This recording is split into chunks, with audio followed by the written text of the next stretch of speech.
we back. Okay, so welcome back. It's only been about 3 months. It's good to be back now. Since the last video, not a lot has changed. As I'm sure most of you know in the world, not a lot has happened. But a lot has improved in terms of my leg and my own training. So I'm going to kind of use this here video this week to kind of show you what I'm doing with my rehab, what I'm doing with my running, and kind of where my training's at the minute as well. But actually quite useful if you're just, if you're not rehabbing.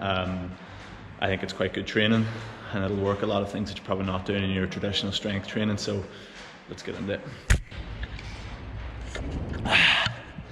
Warm up, 5 minutes, just in like kind of any cardio option. What I find is I've been like rushing into the workouts because I'm like, fuck the warm up. But then my knee gets a wee bit irritable for like the first maybe 10-15 minutes. But usually if you do a bit of a warm up, it gets everything moving. It's just a wee bit kind of rusty, I think. Okay, exercise 1, depth jumps. So you're going to drop off like a bench or some sort of box. The idea is whenever you hit the ground, you're going to be nice and forceful and drive back up as high as you can. It's all about how well you can be reactive.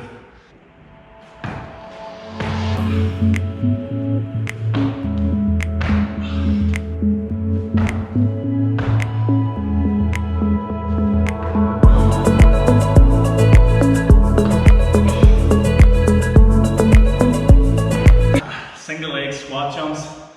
Feel incredibly gammy doing these, especially in the left leg.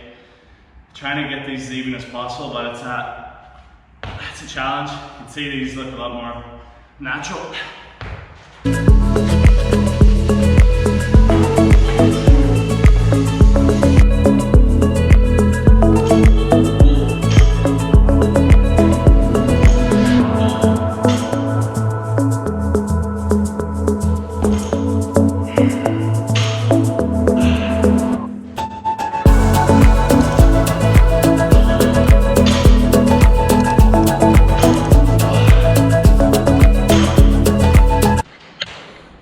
Like the prowler and the power clean, trying to do fast and powerful things in the rehab too, because you only ultimately get used to doing that again.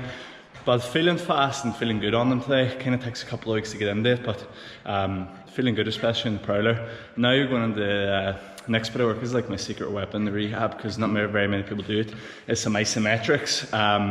If you Google run specific isometrics, that'll give you a bit more detail on it. But basically I'm going to be getting under this here, squat position, trying to push up against this as hard as I can through a couple different positions.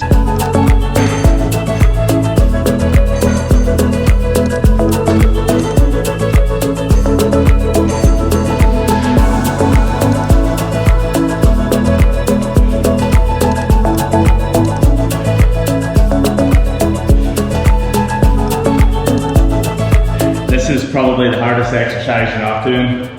It's a foam roller bridge, which you've maybe done before, but the placement of your foot's different, so try and go like from mid-foot down rather than on your heel, and you'll feel the calf, hamstring all working really hard.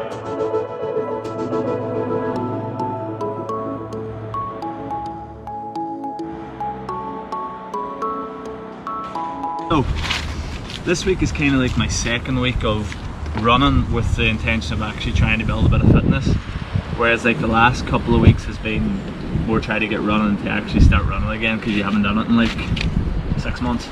Kind of the important thing is, and especially if you're like getting into some pre-season running now and you've done nothing, there'll always be like the wanting tendency to go really hard in the first week or the first couple of sessions and really smash yourself.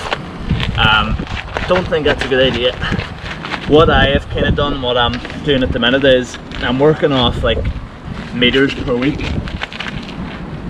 So for example, this week my total meters I want to cover across the whole week is going to be about 5,000, and I'm going to do that between some sprints and some like tempo runs. And then next week what I'll aim to do is increase that to say like 6,500 or 6,000, and just keep building it up each week. Kind of once I get to somewhere around 10,000 meters, it'll be in a pretty good place, and then you can kind of start getting a wee bit more intense then. Fucking I got a new pair of boots. If anyone has any recommendations for like a good pair of training boots, let me know. Like I have the Predators, which are pretty good for matches, but I don't like wearing them training all the time because you end up just ruining them. So if you have any recommendations, hit me in the comments. Oh, that's really shit there. Right, some sprint works, some jumping, and then we're into some runs.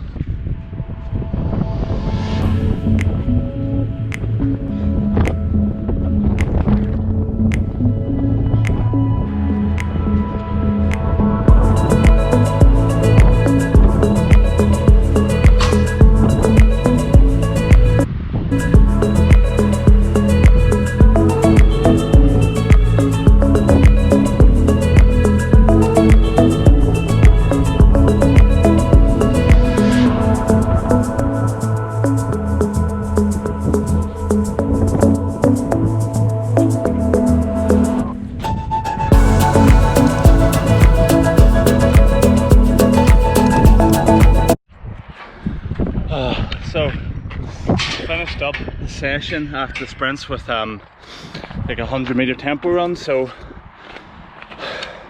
doing them at like a 70 or 75% pace. And the way I done it was I put the timer on my smartwatch for 15 minutes, and basically every time a minute starts you go and do the run again, but you're hoping to kind of complete it in around 20 seconds or faster than that if you're faster, or slower if you're slower, but around a 70% pace. It is very tough, especially when you're just getting back into running. Just get that kind of burn in the chest, but it feels good too, but still a lot of work to do. The hardest thing sometimes about that is just, it can be so boring and like monotonous because you're just running back and forward. There's no one else there, so it is mentally a bit draining, but it's really good getting it done. So this has probably been my favourite thing to do over the lockdowns. Kind of got into it quite a bit over the past few months, which is getting into the seawater, like just getting some cold water dips. Not necessarily for recovery, which you might think. Obviously people use ice baths a lot for recovery. It is just one of them things that you kind of do it and you feel good afterwards. Initially it's quite painful, but like you feel pretty good after it. And this beach was it, which isn't actually too far from our house. It's just really nice too, like it's a nice setting, so you get a bit of nature in as well. You're getting fucking everything, a whole holistic approach. But yeah, try and do this maybe a couple times a week. Does get easier the more you do it, but yeah, it's pretty nice. Freshens you up for the day. So we've done 10 minutes today. 10 minutes today in the water. It's really nice. It's not as cold as you think. After about like 30 seconds or a minute, you kind of just become numb to it.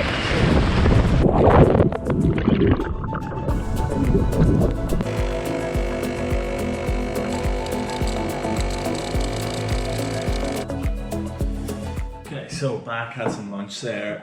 Now just kind of getting into some work here. Obviously the gym is closed now. I'm going to keep myself busy with the online programs and like we programs I've been selling. It's kind of how I'm bringing in money at the minute. So just seen on the road to the beach there, we had 5,000 subscribers on YouTube, which is pretty cool. Also got a new coffee machine, had to upgrade. So that is rehab and running for today, kind of covered. I'm aiming to do that 3 times across the week, kind of like a Monday, Wednesday, Friday. And I'm going to keep that sort of same plan for at least the next 3 or 4 weeks and just kind of progress it as needed. But with the running, I'm just kind of adding on more distance each week. And kind of each week you do it too, you just feel a wee bit more comfortable in the knee and you just start to get a bit fitter. So it does get a wee bit easier. Now if you're wondering, I am doing like strength sessions on top of this here, so I didn't do any like traditional strength movements in that rehab because I'm doing that in other sessions throughout the week. Good thing about doing it is I'm not working, so I have plenty of time to train to like work at the knee. So obviously a bad thing that we're closed, but it's a good thing that I can work on that as well, which is pretty good. So over the next kind of couple of weeks, I've got a few ideas for videos, like going through my strength training plan. I'm up next week with my surgeon, so I'll kind of take you through that and maybe a few other things. But if you have anything that you want to see, or like any video ideas, you can put them in the comments, or like any topics you want covered, we can go over that too. But yeah, it's good to be back. So yeah, that's us. I guess I'll see you in the next one.